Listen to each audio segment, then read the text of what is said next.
My question for you is for delivery of social housing and any housing in County Limerick. So we had Minister Darragh O'Brien down recently, and we went around looking at the houses that were being built by the local authority and different developers in the area. Every one of the places that we went to show the houses that were being built, their storage capacity was at max capacity.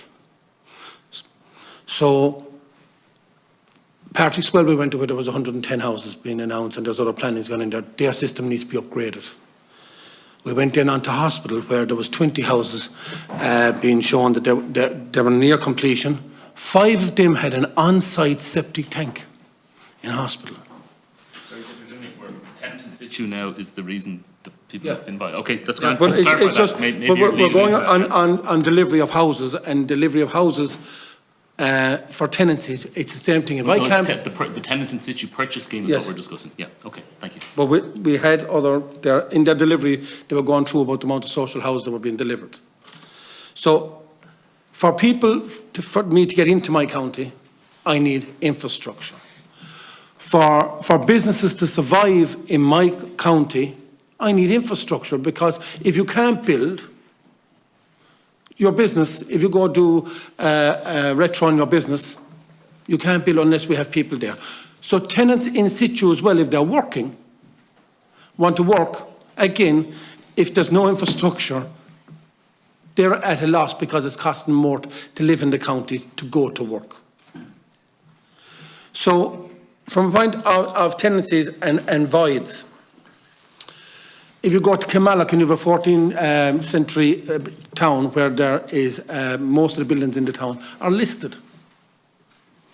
How do I get people into buildings that it's costing them more money on listed buildings for them to get tenants into them?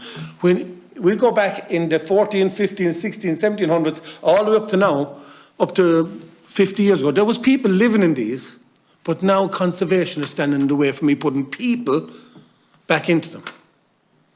So instead of encouraging people to move into listed buildings, you're being discouraged because of the cost involved. And I'm a builder. I build every day. I was on site this morning before I came here. There's probably a bit of concrete on my shoes, but you'll have to excuse that. But I understand it because I live it. I understand what's coming in the way of putting people into buildings, because I live it on a daily basis. So the biggest problem for me to have tenancies in my area is, number one, even though the list of buildings are included in the systems that are there, the systems are broken and they don't want to put people into these buildings because of the problems that they're going to cause when they move in. So even though they're included in the stats for the storage systems, they can't put people in because the systems that are there are broken. So for me to have in situ tenants there at the moment and keep them there, and for me to get more tenants into the areas where I live is a problem, and everything is around infrastructure, planning and enforcement. So how can we help that? Or how can ye help that? Deputy O'Donoghue, I don't know if anybody wishes to answer that, but we don't have Irish Water or infrastructure or... But we have somebody that's delivering social housing for the country here. Yes, and it'd be nice to hear back from, if you went around this country and you looked from the point of view when you leave the likes of Dublin, or if you leave the Cork City, when you go outside into the urban areas, that you see that the towns and villages are struggling. So, and for delivery, just say that the purpose of this meeting was to discuss the tenant in situ purchase scheme, and I'm sure the witnesses are quite happy to answer questions on that all day because they have expertise and experience in it. It's unfair if we bring people in based on an agenda and an invite and then ask them questions about sewage infrastructure. I'm sorry, Deputy O'Donoghue. If somebody wishes to take that question because of knowledge, but if you don't wish to, that's perfectly fine too. Sure, maybe just to deal with it quickly. It's a priority for the CCMA to understand the planning permissions that are in place and the infrastructure required to deliver those permissions and activate the sites. So there is a lot of ongoing work about site activation, particularly for the items that we control ourselves in terms of roads, active travel facilities, etc., but also engaging with utility providers to make sure they understand the programme that's available for delivery, for housing delivery. So that would include Uisce Éireann.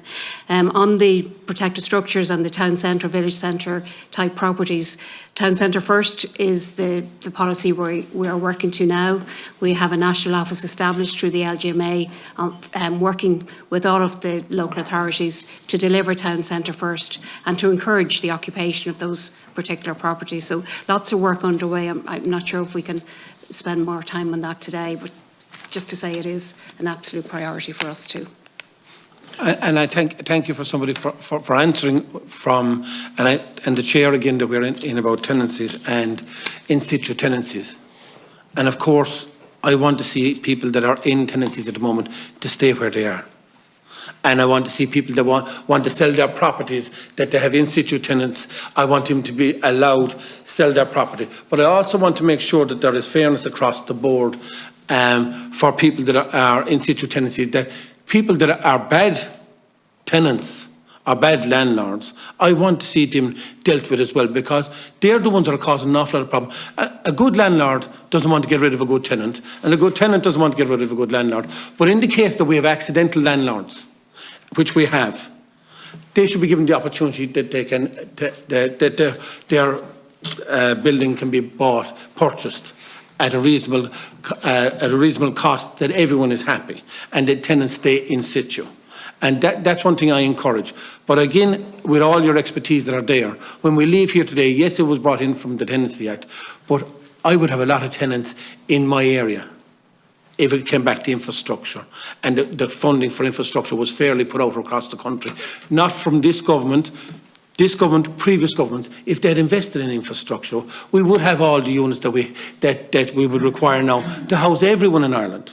But you cannot build houses or apartments or anything in this country unless you have the proper infrastructure. And if I had it in Limerick, we wouldn't have an issue in Limerick. Thank you, Chair. Thank you, Deputy O'Donoghue. Mr. Riley, you should comment on that. Yeah, just a response around the tenants. So two of the requirements would be an estate management check with regard to the tenant before we do the tenant in situ acquisition, and also compliant rent history. So there has to be a clear rent account. There can't be significant arrears on the account before the local authority takes it on. Just one final, please. I was informed today that if a tenant moved into a house and gave a deposit and you've done all the checks that you wanted to do, if somebody moved into a property today and handed a deposit, or whatever the deposit was, say a 2-month deposit, and then handed a month's rent, for at the moment to get rid of that tenant, if they were a bad tenant, they could stop paying after the first month, and it's a 15-month process to get them out. The RTB, that's why people are leaving. The RTB were invited today, but were unable to attend. I think that's probably a question for the RTB to